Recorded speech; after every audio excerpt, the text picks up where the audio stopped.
Welcome to today's webinar. Today we're talking about Microsoft Donation Program. How does it work?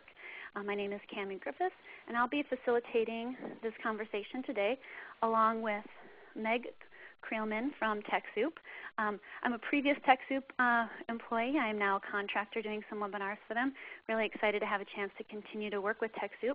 I'd also like to thank Kyla and Brian for helping out on chat questions. If you have questions during the webinar, please submit those via the chat, and I'll be sure to answer them.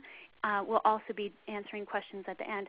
So Meg, if you'd like to tell us a little bit about your work at TechSoup. Okay, I would like to start with just making sure that everybody can hear me, because I noticed there's a lot of chatter in the chat room, which states that people are having a hard time hearing us. So if people are still having audio problems, please let us know. In the meantime, I have been working with TechSoup since November of 2010. I work as an account management specialist, helping people to get registered, get qualified, and to help them get the software that they need and follow up with the fulfillment emails as required. Previous to that, I have ISP experience. I worked with dedicated Internet access groups, specifying and dealing primarily with the frame relay, fractional ATM lines, and T1s. Great. So sorry about my audio being quiet. I don't actually do a lot of speaking on this webinar, so I'll try and speak up as loud as possible when I am doing the speaking. So thanks everyone again for joining. And I'm going to move on to the agenda. So just quickly, what we'll be covering in the next 55 minutes is a minute or two on who is TechSoup. Most of you know us, but it's good to have a little refresher. Then Meg will be talking about the Microsoft Donation Program, eligibility, some of the changes that have recently happened, title groups and what they are, things to consider when placing your request for Microsoft, and then we'll talk a little bit about some of the resources that are available through Microsoft.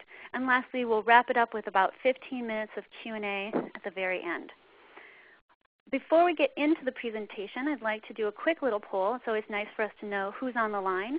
So if you wouldn't mind taking a minute to select from this list, how often have you and your organization requested Microsoft products through TechSoup? Is it every year, every few years, or never? So if you're not sure, then I guess never would be the option, or don't select one at all. So I'm going to skip to results so you guys can see in real time what folks are plugging in. And I'm going to close the poll in 5, 4, 3, 2, 1. Okay, there you go. So majority folks are ordering every year. So it's great to know who we have on the line. Now, there have been some recent changes to the program. So we wanted to know how familiar you are with the Microsoft Donation Program as it existed before July 27th, just last week. So again, if you could submit which is most applicable, expert, very familiar, somewhat familiar, novice, never requested Microsoft. I'm going to skip to results. You guys should be able to see this as people are plugging in their numbers.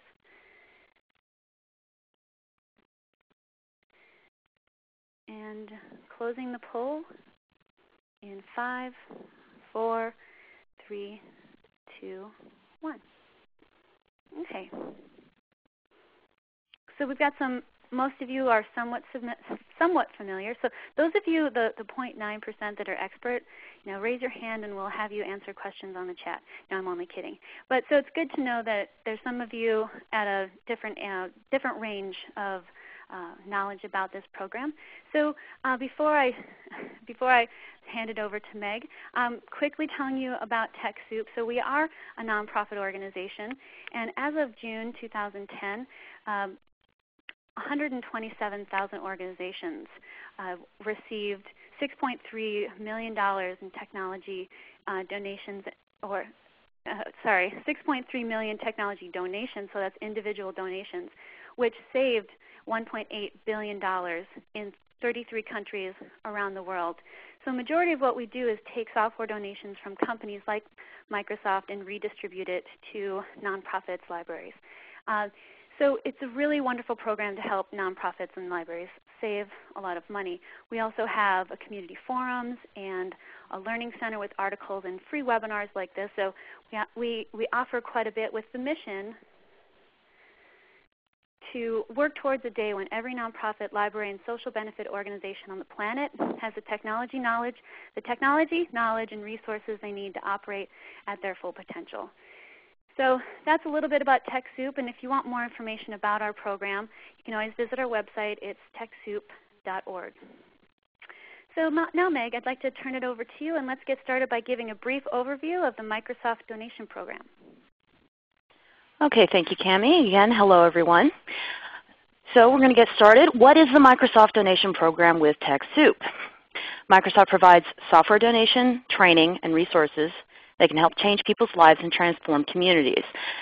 What, in essence, that means is that Microsoft has operating systems and programs that let people communicate, network, and generally make it easier for everyone to focus in a networked world, in a networked environment, as computers have slowly been taking over a greater and greater aspect of running not only businesses but also nonprofits.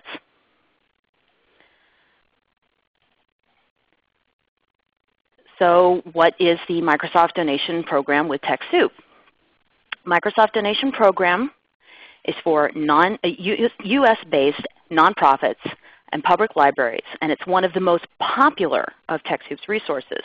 And as of June 30th of 2011, 103,511 organizations in the United States and United States territories had received donations with a fair market value in US dollars of over $1,643,000,000. Now that's a lot of software that is enabling all of our nonprofits to be able to run their offices more efficiently, and therefore being able to help what your focus is much more efficiently. Great. So let's talk a little bit about eligibility. Can you tell us who is eligible for Microsoft donations?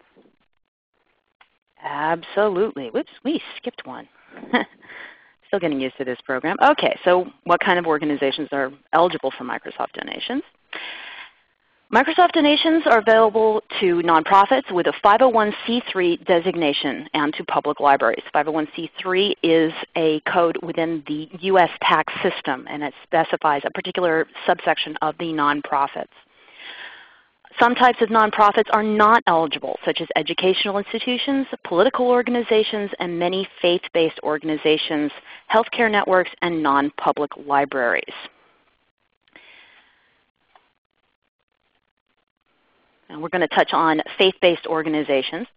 If your organization is faith-based but has a primary mission or program that is non-religious, that is secular, you still might be able to register at TechSoup with an organization type that is eligible for Microsoft donations. I'm going to expand on this a little bit. Say, for example, your local church ran a soup kitchen, and you have St. Anthony's Church, but the church runs a soup kitchen. That church could, in fact, register under an organization type which focuses primarily on their secular program, that is their soup kitchen. What they would do is, we have more information available this on our website, but what they would do is they would register as such, and under their secular organization type, they would be eligible for Microsoft donations. All donations may only be used to support your organization's non-religious activities. That is, anything that is requested for the soup kitchen could not then turn around and be used for the day-to-day workings of the church itself. And it covers all religious organizations. It's not just any one kind. Okay, special rules for public libraries. Public libraries may request Microsoft donations through this program for public access computers only. Donated software is available only for use on public access computers or computers used directly in the management of the public access computers or the library's public access program. Again, this is primarily to help serve the public, which is, of course, the library's main focus. It's not to be corralled and used only for the workings of the office. It needs to be expanded out so that it's used for public. This is also an example that touches on the educational system, because it needs to be a public educational system, not a private one.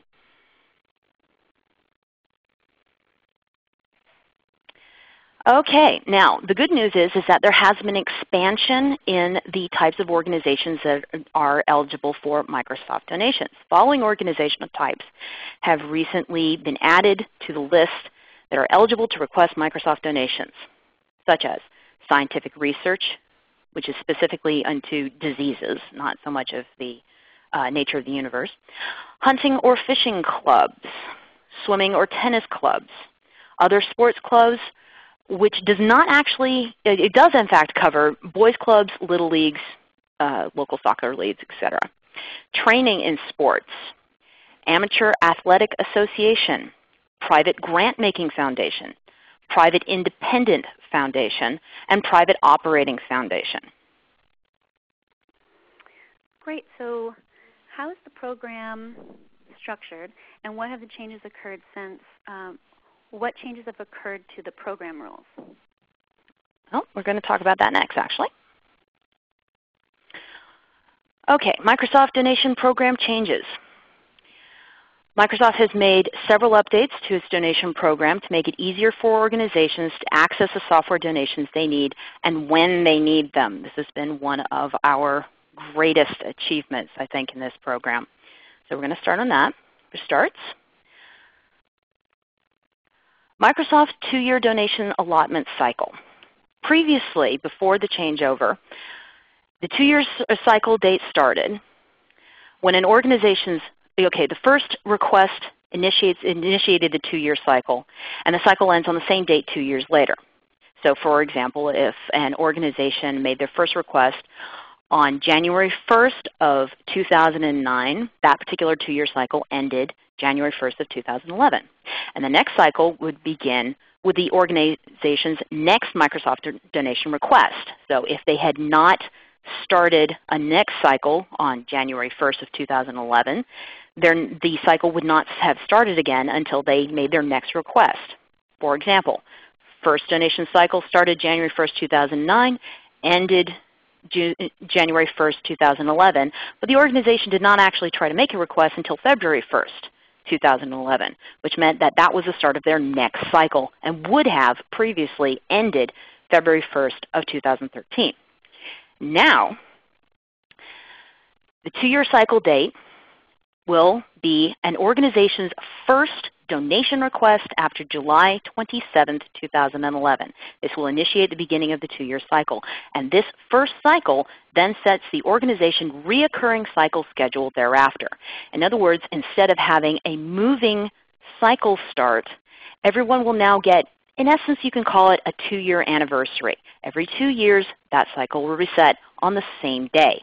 So now, if an organization makes their first request on August 1st of 2011, it will remain August 1st every year after. And in fact, every 2 years, the cycle will reset.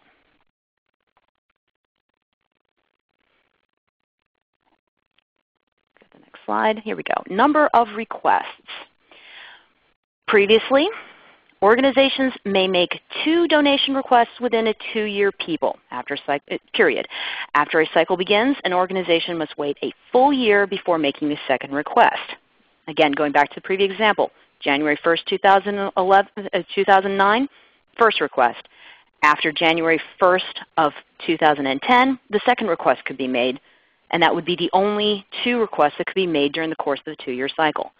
Now, there is no limit to the number of times an organization can make a Microsoft donation request within the 2-year cycle as long as they have not used up their full donation allotment.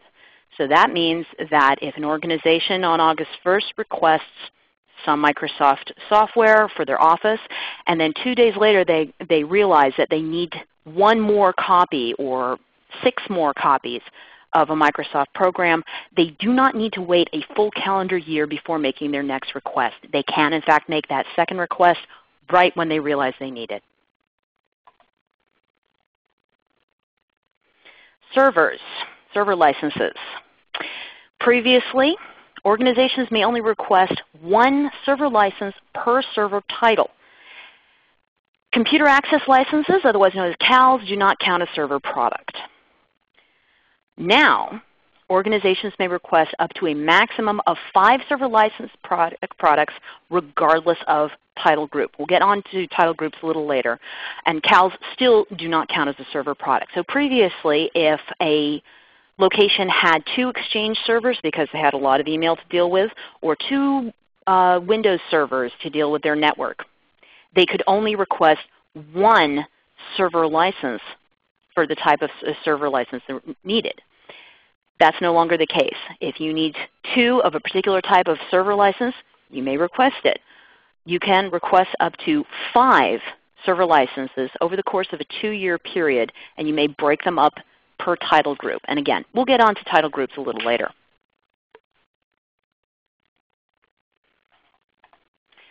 Minimum quantities.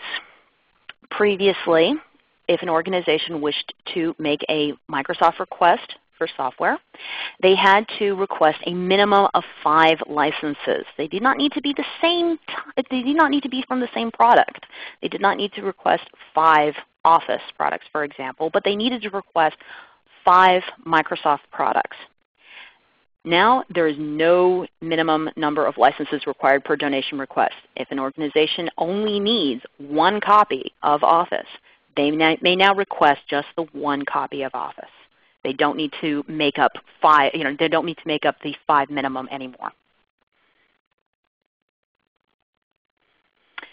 Okay, we're going to have some changes in definition. This was a major confusion point for many of our callers.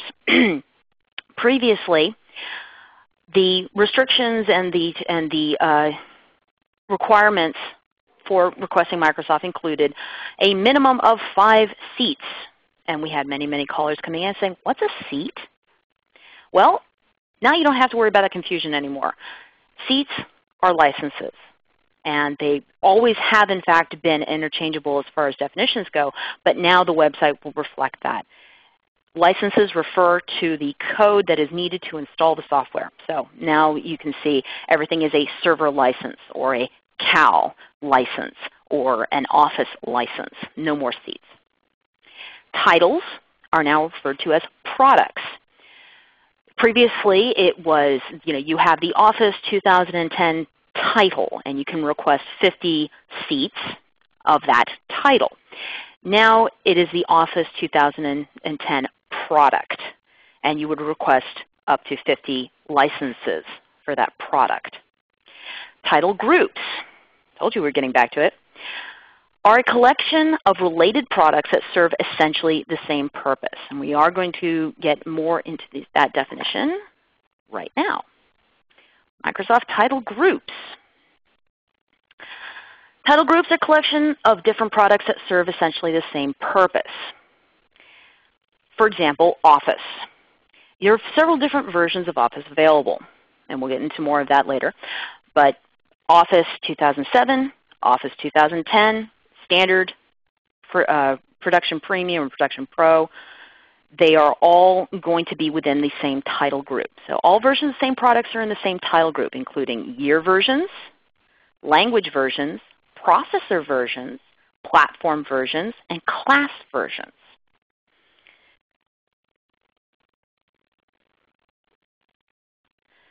Titles versus title groups. Again, we touched on this a little previously.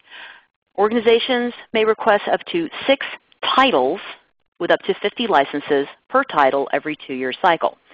So Office 2010 was 1 title, and you could request up to 50 licenses, but that meant that 1 of your 6 available was used up. Now there are title groups. Organizations may request products from up to 10 of the Microsoft title groups with up to 50 licenses per title group. And this includes non-server applications, operating systems, and license-only title groups, CALs, for example. So that means that if you need Office 2007 and Office 2010, those are within the same title group. And therefore, if you've only requested those 2, you've only used up 1 of your 10 available title groups. Here are a couple of examples. We've mentioned Office several times previously, and you can see it includes 2007 Standard, Professional Plus 2007, Standard 2010, Professional Plus 2010, and Office for Mac 2011 Standard Edition. Another example would be the Windows desktop operating systems. You see it varies by not only release. There's several here that are Windows 7. There are a couple of Vista. There's XP. And you notice that there's also between 32-bit and 64-bit processor versions. Also difference between enterprise, professional, and business.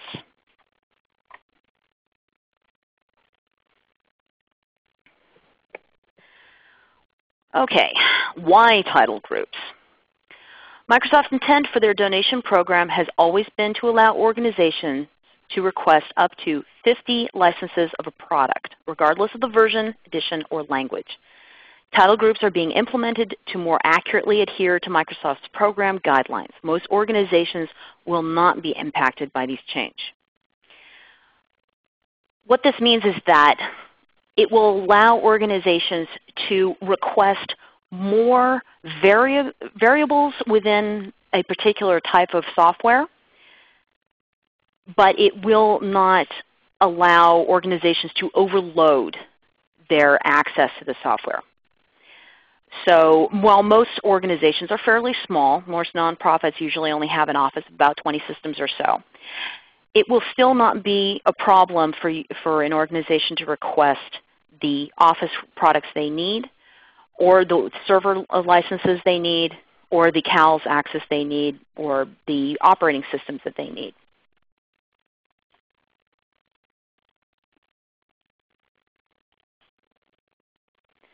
Okay. When will title groups appear?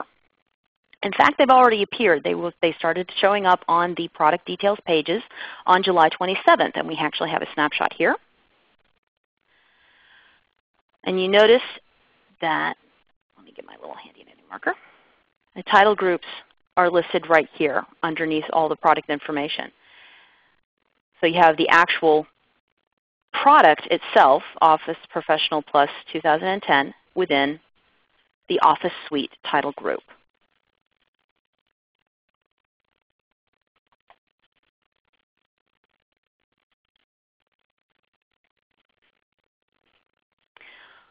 Okay, we talked a little bit about, or rather I talked a little bit about, the examples that have been seen previously.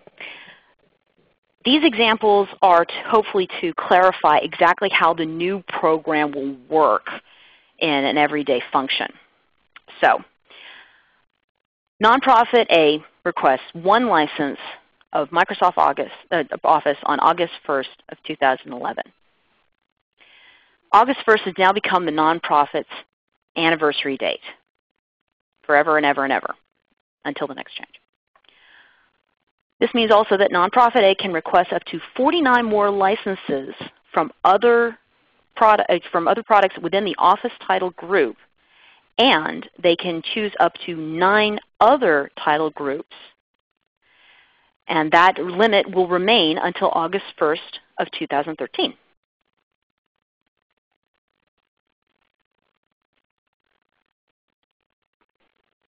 Go example 2. Nonprofit B requests 10 licenses from Office title group, 2 server licenses from the Exchange Server title group, and 10 licenses from the Exchange Server Standard CAL group on August 15th of 2011. This is taking it as their first donation request since the changeover.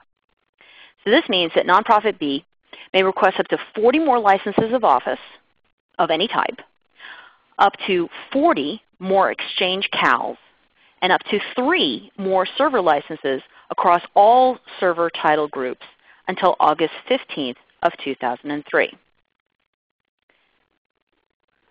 Now I should also note that if nonprofit B decided that they wanted to get further server licenses of Exchange Server, that would not take up one of their remaining title group slots. Right now we're looking at 3 title groups. I'm going to get my handy little marker here. We've got the Office title group, that's 1. Server licenses from Exchange Server title group, And we have the Exchange Server Standard CAL group. So if an organization wished to get one more license, one more Exchange Server license, they're requesting another server license from a previously marked group. So they have used up 3 of their existing 10, but they have not in fact exceeded that. And if they request a different server license, that will be group number 4, and they would still have 6 left.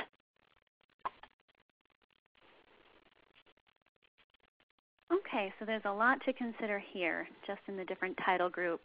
But there's other things to consider as well. So what are some things that could affect future donation requests? Okay. Well, we had a discussion, and there were a few questions that we anticipated that people would be concerned about. So, your eligibility. What am I still eligible for? All organizations are still eligible for the same items as before. In fact, your eligibility has expanded based on the new maximum allotments. Previously, organizations were limited not only by the number of times that they could make Microsoft donation requests, but also the items that were available. Server licenses is a prime example. Now, those abilities have expanded. People are now eligible to request more software through the TechSoup Microsoft Donation Program. What do the updates mean to my donation cycle? Your donation cycle has been reset, and your 2-year cycle will begin on the date that you place your first request after July 27th. When it reset, everybody's donation cycles reset. It didn't matter if your last donation request was July 28th of 2010 or July 1st of 2011. Everybody's cycle reset. Everyone's previous donation requests would not affect the remaining number of donations or the remaining number of software licenses that they could request for the new program. Everyone is starting with a clean slate.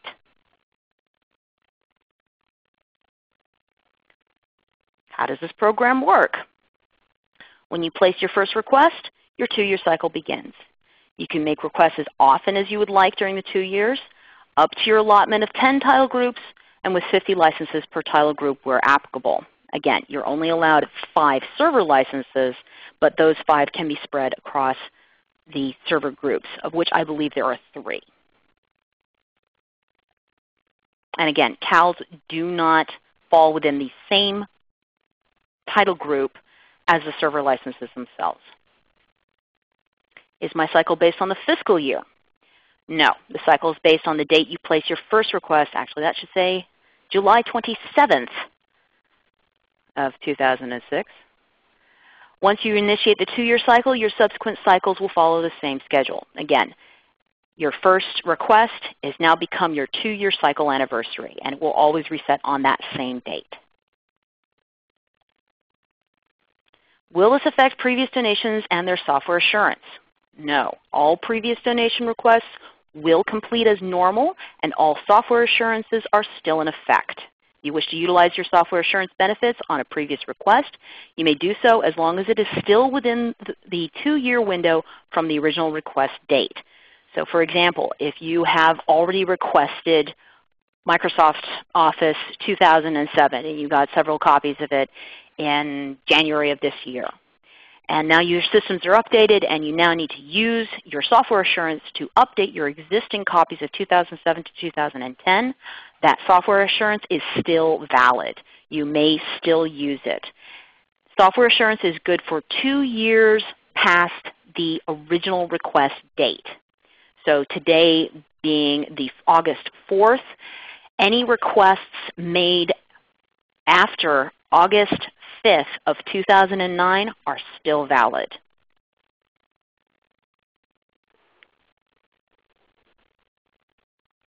So let's talk about some of the other things that Microsoft offers as a resource to nonprofits. Okay.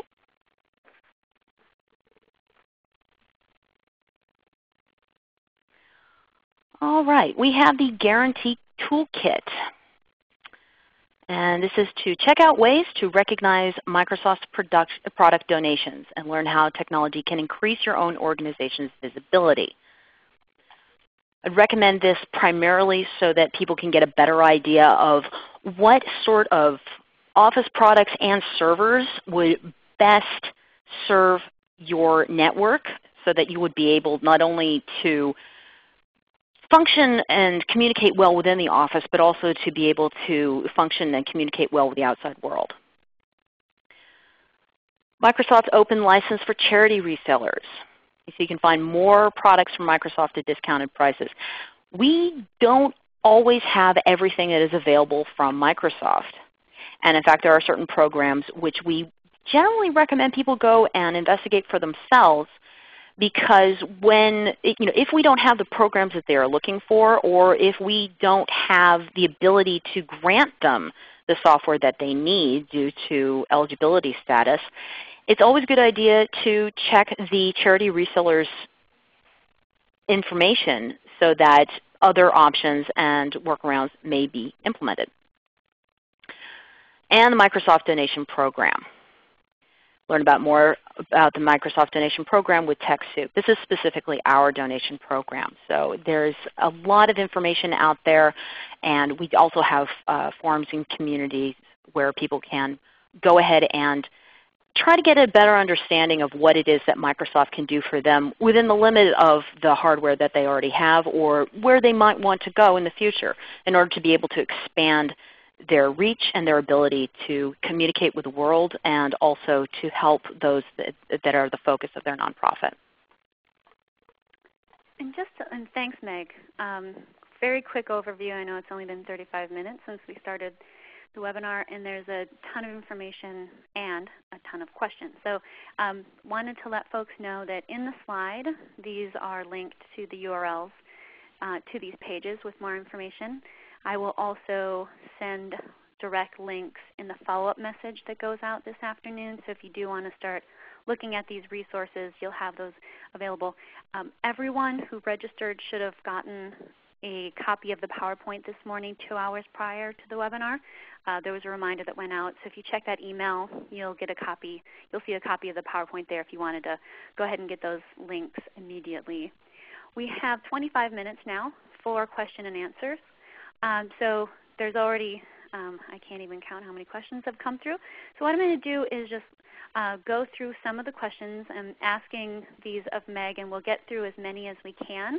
Remember that next Thursday at the same time we have another webinar just on questions, because we know that there are a ton of questions, and some of them are very specific, but most of them are very similar. So I'm going to get started with some of the themes I've already been seeing here, which is, do the changes to the Microsoft program, are they only for U.S. organizations or for Canada and organizations outside the U.S. as well? The Microsoft donation program is universal, so all U.S.-based territories, and it is also for the Canadian and international-based territories. Technically, I know Canada is international compared to the U.S., but it's across the board. Basically, anything that the whole program has changed for all participants. Great. And many questions regarding the total number of licenses for specifically Microsoft Office. So if they have 75 people, is it possible to combine two? So one question that Barbara had, can I combine 2007 with 2010? And Larry had that same kind of question. So could you address if it's possible to get Microsoft Office for 75 people? Unfortunately, it is no longer available to do that. I know that a lot of people would request up to 50 licenses of Office 2010, and then they would then request up to however many remaining for Office 2007. Unfortunately, that does not work within the title group system. The maximum amount that you could get for Office across all varieties would be 50 licenses over the 2-year period. So if everyone in the office, if you have an office of 75 and you require 75 licenses of Office 2010, your best bet is actually to go ahead and contact the Charity Reseller resource that we had on the previous page, because in that case you are a larger organization than this particular donation program will be able to help with. So in that case, yeah, I would highly recommend that you contact Microsoft Charity Reseller directly. Great. Andrea's question about arts organizations, so I don't believe your slide covered whether or not arts organizations were included. So if you could let us know if they are eligible arts organizations.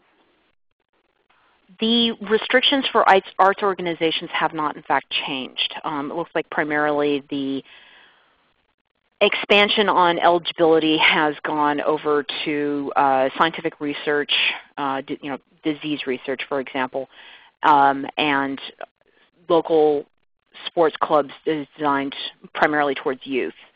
Arts education, unfortunately, is in the same status as it is. I believe that some arts programs are currently eligible for Microsoft donations, but it is not a universal change. So if you were eligible for arts, if you were eligible for Microsoft through your previous eligibility and your current organization type, that would remain unchanged. But if you were ineligible previously, that also has remained unchanged. And so if she's not sure, there's the eligibility checker on our website. Is that correct? There is the eligibility checker on the website. Also, I would highly recommend going ahead and calling in to the Account Management Specialist Group, the Customer Service line, or you can email to customerservice@TechSoup.org and just query, what is our eligibility status with Microsoft? Are we eligible to make a Microsoft donation request? And if you could spend just a little bit on the eligibility checker, and if, Brian, if you wouldn't mind sending out a link directly to that page for folks, because I think it's a really awesome resource that was recently created to help people figure out what they're eligible for. Can you tell us a little bit about that? Sure. The eligibility checker, it has most of the donors on the TechSoup website have a general description as to which organizations their donation program is geared towards, what they focus on. The eligibility checker has more detail, and it actually allows people to specify what their type of organization is and would they be eligible for Microsoft donations as they are stated. I believe that Brian is going to go ahead and put that link up if he is able to do so. Oh, okay. I'm sorry. Brian, in fact, was trying to catch up with the chat group, so let me see if I can give him a hand. Well, we can be sure to send that out later. Yeah, I think at this point probably if Brian is able to, he will go ahead and post it in the chat room to everybody. But if nothing else, we'll be able to go ahead and send that link out later. But yeah, there are links on the main web page, and we will get the exact link and send it out for everybody to use. Great. And two more organizations that people have questions about. Marvin wanted you to expand on the sports training eligibility. Oh, the sports training? I believe the sports training is primarily, I believe, geared towards youth groups. But there are some, it's like, the local Little League or the local small town baseball group. So it's not specifically geared towards youth groups, but I think that's the general focus. The sports training also can go towards an extracurricular activity for college and high school students. So it's items that are outside the purview of private foundations. And again, they can call and ask some more of those detailed questions if they're... Absolutely. Okay, great. Or email, of course. So or email. Let's see. There's some server questions. I know I felt a little bit lost when you were talking about CALs and the server. So one question that Jason had, so if we ordered a server license in the past, we can order more licenses and it won't count against as a new title, is his question. Absolutely. Absolutely. If you have ordered a server license in the past, As long as it was before the changeover, which was July 27th of this year, you have now up to 5 licenses which you may request, and you may request them in any combination. Somebody I know in the chat room asked, what were the 3 server groups? They are Exchange, Windows Server, and SharePoint. So for example, if you really wanted 5 Exchange server licenses, you may request them, and you may request them all at once. If you have any combination of the 3, for example, if you need 2 Exchange, 2 Windows Server, and 1 SharePoint, again, you may request all 3.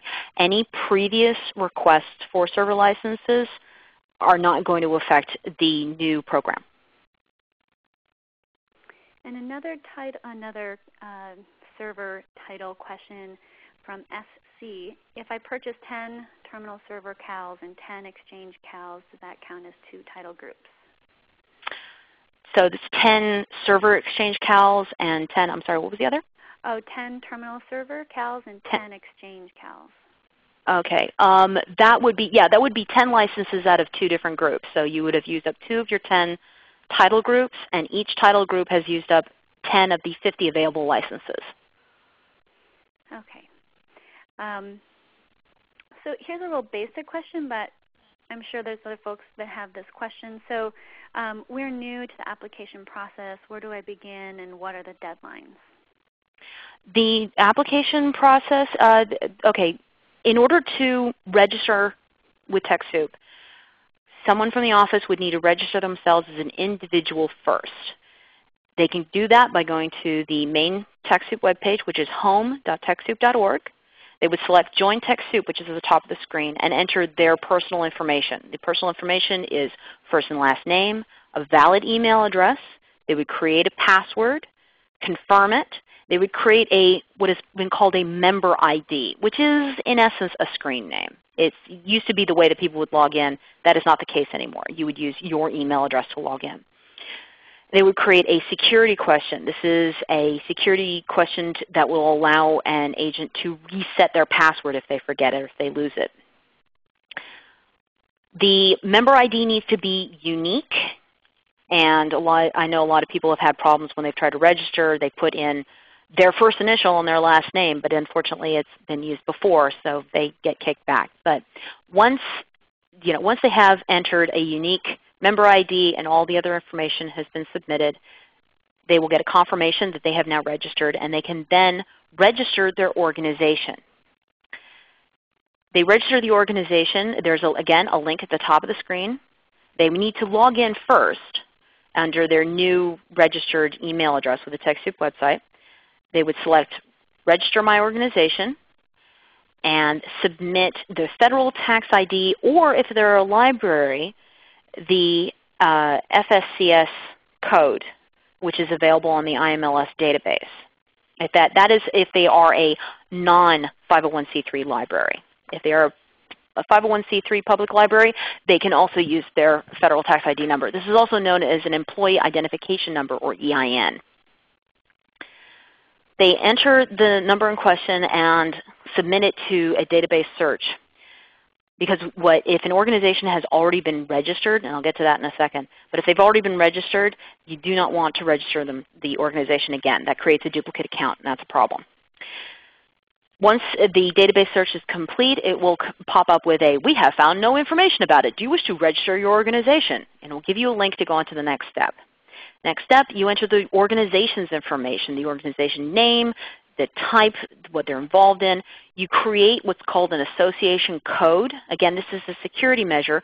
This will allow any further agents, anybody else in the organization who needs to get access to the profile.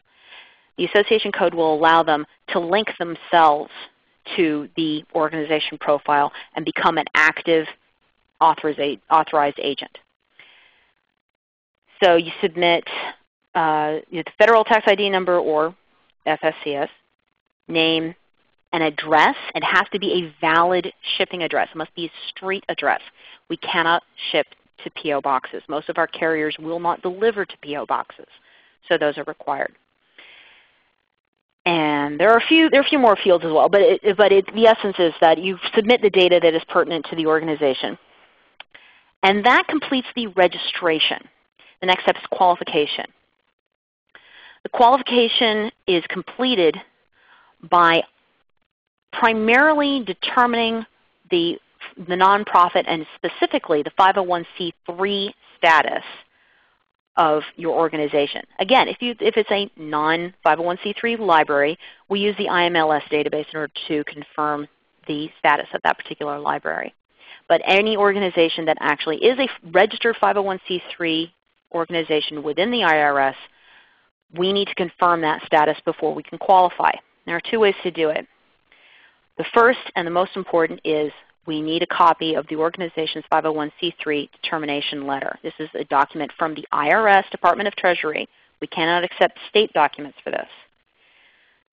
It must include the name and address of the organization, and it must state within the first, it's usually within the first page, but it must actually state the IRS has recognized and determined that your organization is a 501c3 organization that is under the 501c3 tax code. If it doesn't say these 3 points, we cannot accept it as a valid 501c3 determination letter. Now, the other way that we can determine that an organization is the correct nonprofit is through a third-party database. We use that as a resource here all the time. And while we can verify, we still do need a copy of the 501c3 on file. That is required by the IRS. Now, all of this information is actually available on the website after registration is complete. It has all the necessary qualification documents that must be submitted, including things like the address clarification letter or name clarification letter, or for organizations that are based off a faith-based organization but are running a secular program, there's something called the Secular Clarification Survey, which must be submitted. All this information is available on the website, but once the organization is qualified, but all the proper documentation being submitted, the organization may then start making donations requests, not just for Microsoft, for everybody. This program does not expire. There may be changes in the future, but there is no shutoff date. There is no there's no final date. Once you're registered and submitted the qualification documents, if you're concerned that you need to get your software right now, by all means, call us, email us, request a follow-up. We will be happy to look up where we are with your qualification process and help you to complete it. It's also a good idea in case you're concerned that if you didn't submit the correct documentation, we can always help you with that. Wow, Meg, thank you so much. I actually forgot how complicated that process was. And so for those of you who this is new, I'm glad you were able to hear all that. And those of you who have done all this before, thanks for your patience. It is an important process to get folks over that hump and ready to request a donation. We have done several webinars in the past just on the process of registering and qualifying. So in the follow-up message, I'll include links to those as well. For those of you who are still interested in or didn't quite catch all that because there's so much information. Another question relates slightly to what you were saying.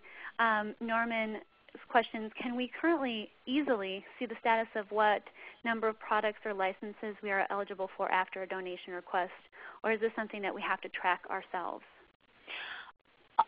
Most of the donation request history can be found after you've logged in and assuming that the organization has been completely registered, and one would hope if you actually have a donation history, if you log in and go to My Account, which is at the top of the screen, there is a link over on the right-hand side of the screen which says My Donation Request History. And this allows a batch sort. Last time I checked, we were not able to pull data on the website previous to January of 2009. But you can specify a date range, or if you happen to have the particular donation request number, you can in fact submit that data and it will pull it up. Or if you know the exact date that the donation request was placed, you can pull that up. And that will pull up the status on a particular donation request. It will tell you whether it's still in process, whether it has been fulfilled, or whether it has been canceled for some reason. I should also note at this point there is a particular problem with the lingo that is used, because a lot of the time the software is a download. It's a download product, but the lexicon used on the website says an item will be, quote, fully shipped when the fulfillment has been completed. That doesn't necessarily mean that you're actually going to get something in the mail. It just means that everything has been completed and an email has been sent. Unfortunately, we do not yet in the English language have a word which covers both electronic and physical shipment. Also, I should mention that there is going to be a Microsoft-specific page that's going to be available. And I believe that the next webinar is going to touch on this even more. But it's going to be a tool that once you sign up for it and activate, it allows you to it allows organizations to track how many Microsoft title groups and how many licenses per that title group have been used thus far. And it's going to be, I believe that the next webinar is going to include a lot more information about that. But also, if you have any questions about tracking Microsoft-specific donations, you can always call in or email. We'll be happy to help you. So I just want to add on to what you were saying in regards to receiving the software, because there's a couple of questions on how long does it take to receive the software once it's ordered, and secondly, is it possible to get a hard copy rather than a download from Microsoft? It is possible to request, what we refer to it as requesting media in reference. It would be a CD or a DVD-ROM. And it is possible to request it in addition to the download information. Generally speaking, fulfillments can actually, depending on what time of day, because we have two main fulfillment batch windows where information is retrieved and then sent out to the various donors. It also allows a certain time of a window of time that allows an organization, if they need to cancel a donation request before it proceeds. But generally speaking, on email download fulfillments, donation requests that are download only are generally within 24 hours you would receive notification. Sometimes it's up to 48, but that depends on if there's any problems within the process. For example, if it's a long weekend or if there's a holiday, then yes, you would expect delays. Specifically with Microsoft, if you have requests for media, the media generally will arrive within 1 business week. It's usually 5 to 7 business days. Okay. And another question from Tara. Do you provide the license keys, or do you still have to go through Microsoft's licensing site? You do still have to retrieve the license keys from the Volume License Service Center, which means also that before any Microsoft donation request is placed, you want to make sure that the organization email is a valid organization, or rather a valid email for that organization, and that the recipient will be able to handle the receipt of the volume license once the request has been sent to the Volume License Service Center and received. Okay, I think we have time for just one more question. Our organization, this is from Victor, our organization is registered, but past IT did not leave the username or password. How can we get access to our account? That's actually something we deal with all the time. Don't worry about it. You as a new representative may call in and explain that you can either call in or email, although I usually find that calling in works a little better.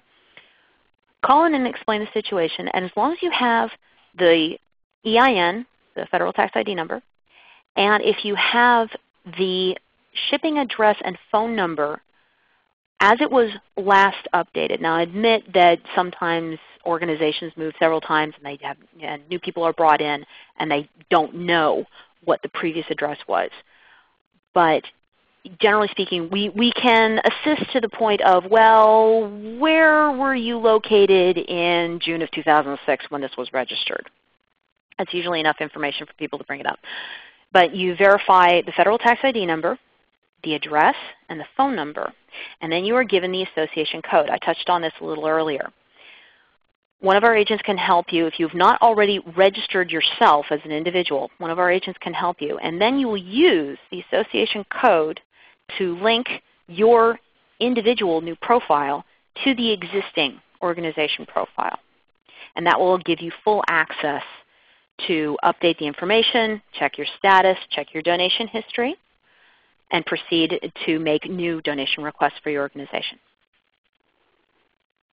Excellent. Well, Meg, you're amazing. You have all this information. You read it off so clearly and make it all seem so easy. So thank you so much for sharing your information.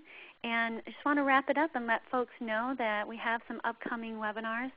2 of them are currently scheduled, and you can register for them. Next week's, as I mentioned earlier, is the Microsoft Donation Program, Get Your Questions Answered. So for those of you who are still interested in asking more questions, I know the chat has been extremely active, and thank you, Brian and Cameron, for going through and answering those questions, and Kyla as well.